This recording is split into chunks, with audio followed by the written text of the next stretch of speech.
I dreamt of Orion's belt that night Francie left.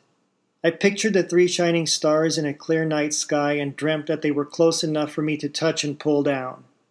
I woke up reaching at the ceiling, grasping nothing but empty space in front of me. I stayed awake until morning feeling sick in my stomach. Later that morning, when I started to feel better, I cleaned up and stopped by the restaurant. I parked my car in the back of the restaurant and sat there for a minute. I decided not to go in. I started my car up and began to drive off when Mr. Mendoza came out of the restaurant's entrance and waved at me to stop. "Pete," he said almost breathlessly, "I'm glad I caught you. I didn't think you'd come into the restaurant this morning. I know Francie and her mother left last night for Mexico, but she wanted you to have this, Francie that is," he said, holding a large wrapped object. "Here," he said, handing it through my car door window. "What is it?" I asked him. "I guess you'll have to open it to find out, Pete." I tore the purple paper and peeled it back from the flat object underneath. It was a book on the stars and all the constellations.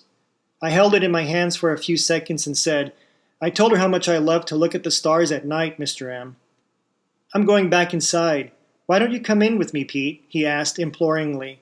No, sir, I can't. Not today. Maybe tomorrow. I feel like being alone right now. Take care, Mr. Mendoza," I said, slowly driving off into the street. My car was freezing inside, and outside it was the same.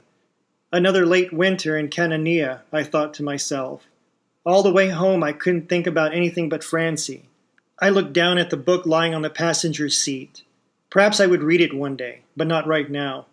I needed time to think and be alone, away from people and things. I pulled up into my driveway.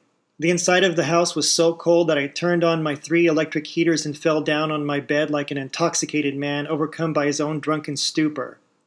The metronome sat silently on my bookcase. The telephone sat like a waiting leper next to it. My boss, Ronnie, wasn't calling to see where I was at yet. I didn't want to work, to breathe, to eat, to live anymore. My life, I felt, was gone from me, never to return again, but now exiled to some far-off dark and dismal place where no living thing may enter with breath still in its lungs.